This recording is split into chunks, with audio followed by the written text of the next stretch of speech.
Daniela, Bonita Bermúdez, Carolina, Puerto Rico, Real de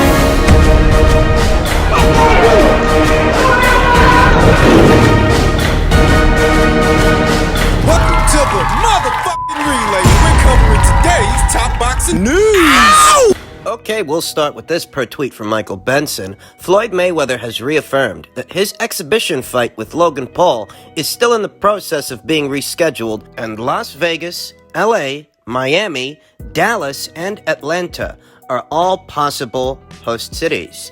To say that there's no audience for this kind of a card at this point here today, well, that would be a bit dishonest given the success we're seeing that Jake Paul is having. Although there really was more buzz around Jake Paul versus Ben Askren than what we're seeing for Floyd Mayweather Jr. versus Logan Paul. I think that Floyd... He contacted the wrong Paul brother. I didn't forget that back in January, reports stated that the exhibition match was going to be moved due to a lack of interest. And 2-3 months later, I don't actually think anybody's all that interested in seeing this. Shit, I forgot about it. Logan Paul, the older brother of Jake Paul, is noticeably thin, and that indicates to me that I guess he's still trying to cut down in weight for this fight, for this exhibition match, this spectacle, though all the same, this spectacle does not have the buzz around it that Jake Paul versus Ben Askren had. It really doesn't. You know what Jake Paul's doing, in so many words, is a massive troll on everyone. And that's garnering a lot of attention because there are a lot of people that want to see him get his fucking ass kicked. Yeah. There's a big audience for that, you know. For trolling Conroy McGregory, for knocking out Nate Robinson, knocking out Ben Askren. You know, there's a rather large contingent of MMA fans who really want to see Jake get his comeuppance. And that's on top of the people that were already following him by way of social media, by way of YouTube, by way of Instagram, by way of Twitter. It's kind of like what Mayweather used to do to guys. I don't think it's far-fetched to say that Jake Paul, much like Floyd Mayweather Jr. in his heyday, is happy to play the heel for profit. That being said, Logan Paul, Jake's older brother, he really doesn't have the buzz that Jake has right now. And sharing the ring with him, I just don't know how much attention that's supposed to get. Who is Floyd relying on to buy this fight? Because the boxing fans don't give a damn about it. The boxing fans don't want to see it. And Logan doesn't have the buzz, not right now, that his little brother has. So who is this exhibition match? Who is this for? Fuck if I know. Listen, I'm not being a boxing snob. I'm not being a purist. I'm just being honest. If in January, several months ago, this thing ended up getting postponed due to a distinct lack of interest, months later, what makes you think people are any more interested in it now than they were before? Floyd taking to social media, asking, I guess, what are supposed to be the fight fans? Asking, what city they'd like to see the exhibition match land in? It's a little embarrassing, honestly. I think at this point we all have to admit that there is somewhat of a market for these novelty acts and freak shows, given the success that the Tyson versus Roy Jones Jr. exhibition match had, the success we're seeing the Jake Paul versus Ben Askren fight had. I mean, I think we have to admit that there is an audience for these kinds of cards. It's just that, well, Floyd... They don't like you. They don't like Floyd as much as they like Mike. They don't. They never have. They don't like Floyd as much as they like Roy. I mean, he was never as beloved as those fighters. He still isn't. Floyd's bread and butter was playing the heel and being hated and matching himself against the best and brightest fighters in the sport of boxing. But if that's not what you're doing, who the hell do you think is interested? What are you relying on, Logan Paul's fans to buy this thing? He ain't buzzing right now the way his little brother is. Those are just the facts. So seeing Floyd Mayweather Jr. take to social media, asking, I guess what is supposed to be the fight fans, what city would they like the exhibition match to land in? Seeing him doing this, it's a little sad, and it is a little embarrassing. Tell you, I wouldn't be surprised if they scrapped the whole goddamn thing. Listen, Floyd Mayweather Jr. is one of the best to ever lace him up. He really was. It's the truth. And I haven't lost my appreciation for that. It's just that that's not the selling point of this fight. Not when you're sharing the ring with a YouTuber in an exhibition match. I mean, what exactly is the selling point of this fight? What's supposed to make it must-see TV? Why would anyone pay to see Floyd versus a YouTuber? I mean, what's supposed to be the appeal of that? What's the selling point? Should call this off. In super featherweight news, former IBF champion Tevin Farmer took to Twitter and said, "Can't wait to fight again, but if I don't care. I still train though, and I work on my other businesses," to which another Twitter user by the name of Ivan said, "LOL, so you can't wait to fight but you don't care?" To which Tevin replied, "Yup, I really fucking don't." And we know things fell apart for Tevin Farmer's rematch with Jojo Diaz. Jojo, who beat Tevin Farmer for the IBF title, subsequently lost the title on the scales in his very next fight. It looks like that rematch is all but kaput. It's not going to happen. Doesn't look like he's with Matchroom anymore either. I want to say that if Tevin Farmer never boxes again, if this is it, if he retires here and now, I have to say he made the most of his time at Matchroom. He really did.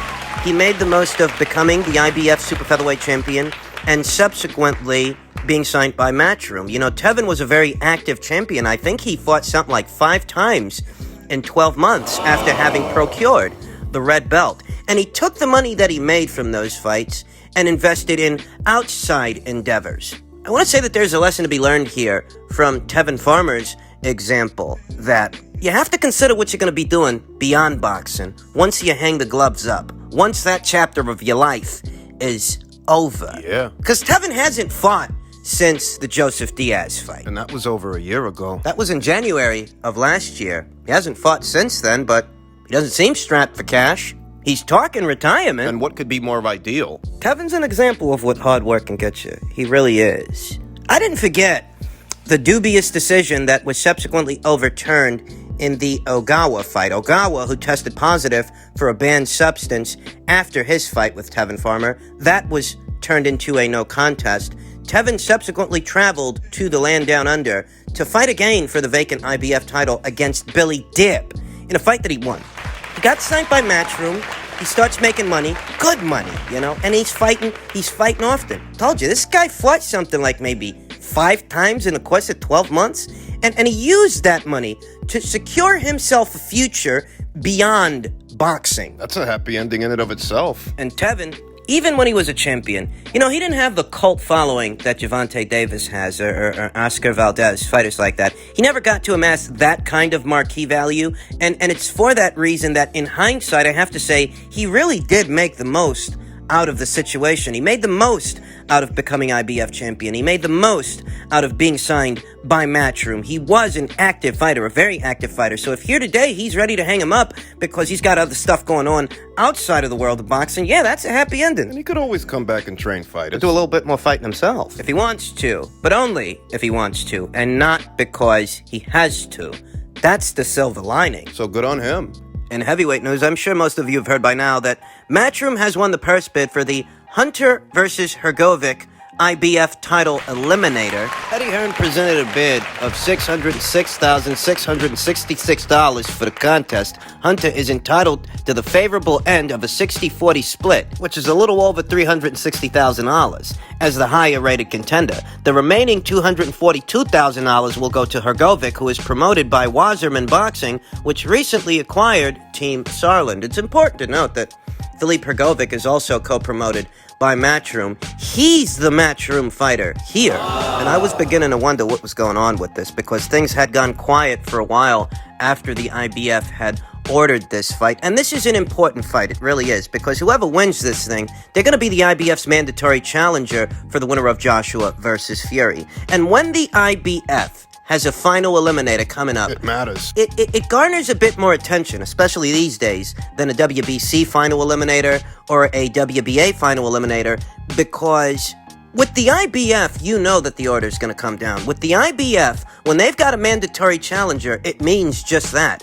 Mandatory. The IBF take their mandatories very seriously. And they won't hesitate to strip a reigning champion of their IBF title for non-compliance, regardless of what the reason is. They did it to Jermaine Taylor, they did it to Tyson Fury, and they'll do it to the winner of Joshua versus Fury if they don't comply with a direct order. It's not like it is with the WBC. The WBC offers their champions a lot more wiggle room than the IBF does. I mean, how long has it been since the WBC ordered the fight between Gary Russell Jr. and Ray Vargas? Oh, that fight back in January. And here, towards the end of April, we still don't have a fight date. We still don't have an official announcement. We know that Russell versus Vargas wasn't part of Showtime's big schedule they unveiled a little over a week ago. That kind of a grace period, you wouldn't see that if it were the IBF ordering the goddamn fight. Let's just put it that way. It's good to see things are moving along in the heavyweight division as a result of the IBF's stringent mandates. This is an excellent fight. The winner of this fight will be the IBF's mandatory challenger to the winner of Joshua versus Fury, though it's not the IBF's turn in the rotation. It's actually the WBO's turn. The IBF's last mandatory challenger was satisfied in late last year when Anthony Joshua fought Kubrat Pulev. Kubrat Pulev was the IBF's mandatory challenger.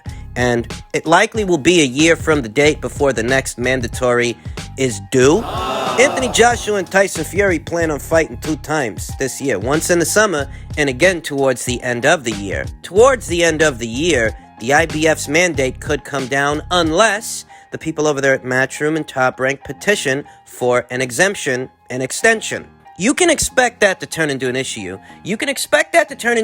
It's going to need reconciliation. They're going to have to either petition for an exemption to have a second fight with each other, or the winner of the first fight, will have to then surrender the red belt, surrender the IBF title to the winner of this fight, which I have no doubts is set to go down in the near future. And this is just a reminder.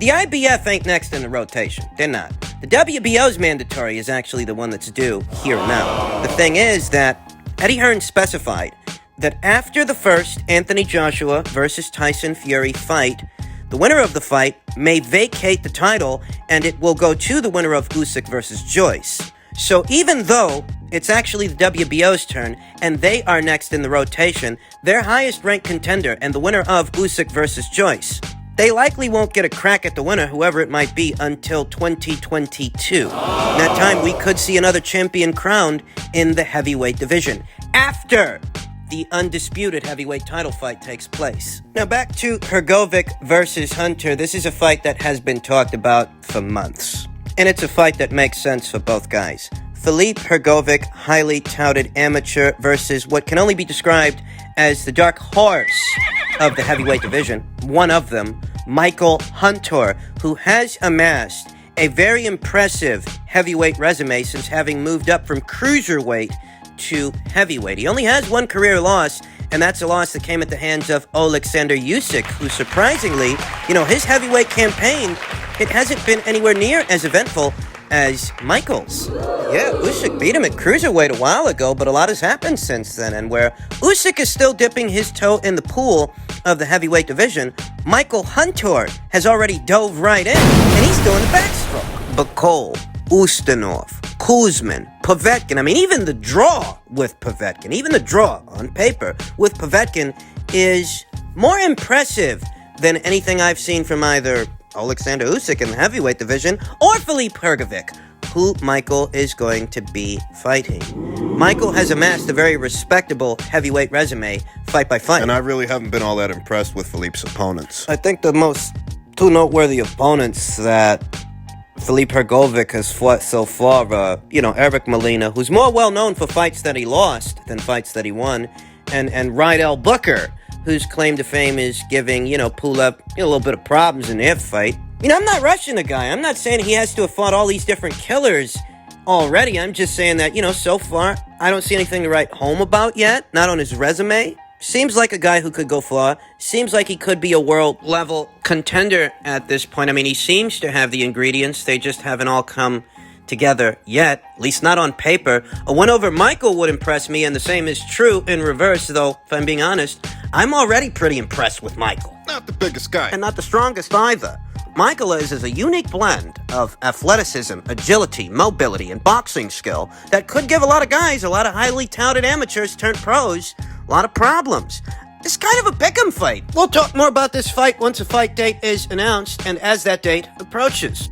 And finally, in light heavyweight news, Zurdo Ramirez appears to be taking on Sullivan Barrera in a fight that could go down in June. This would be Zurdo's first fight under the Golden Boy Promotions banner. If I'm being honest, it's not the worst fight in the world, but it certainly ain't the best. There's a feeling that this is a fight that should have happened a while ago for Zurdo because he's been at light heavyweight for a while now.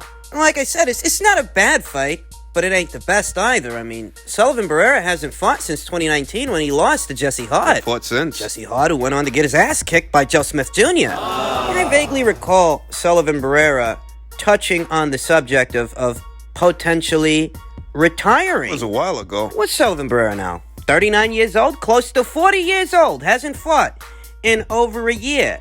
I mean, you get the sense that it's not a bad fight. It's a decent litmus test for a newbie to this weight. A newbie like Zurdo Ramirez, it just feels like it should have happened already.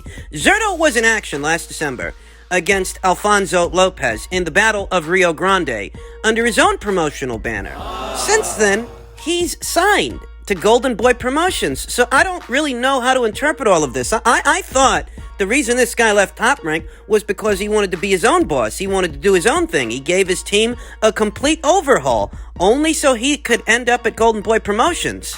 For that, Might as well have stayed at Top Rank. yeah, since he left Top Rank, he starts his own promotional company. He has the Battle of Rio Grande. He's ordered to fight Marcus Brown in an eliminator, and he crosses over to Golden Boy Promotions. You left Top Rank to do all of this? You know, Top Rank has a stronghold over the 175-pound division. They do have most of the fighters there. If you were going to end up with a major promotional outfit anyway, instead of doing your own thing, which is what I thought he was doing, but if he was going to end up with a major promotional outfit anyway, he might as well have stayed where he was. Most of the world titles are over there. I don't know, but I get the sense that Zurdo wanted to limit his exposure to the light heavyweight scene rather than increase it. How many top guys does Golden Boy Promotions have in the light heavyweight division? Not that many. I mean, what do they got? What do they really got? Old Barrera, old Kovalev. They don't have any world champions. Zurdo can say that he wants the top guys in this division in interviews, but his actions, they say otherwise. They say something else. I mean, what are you supposed to say? Nevertheless, look for Barrera versus Ramirez in June.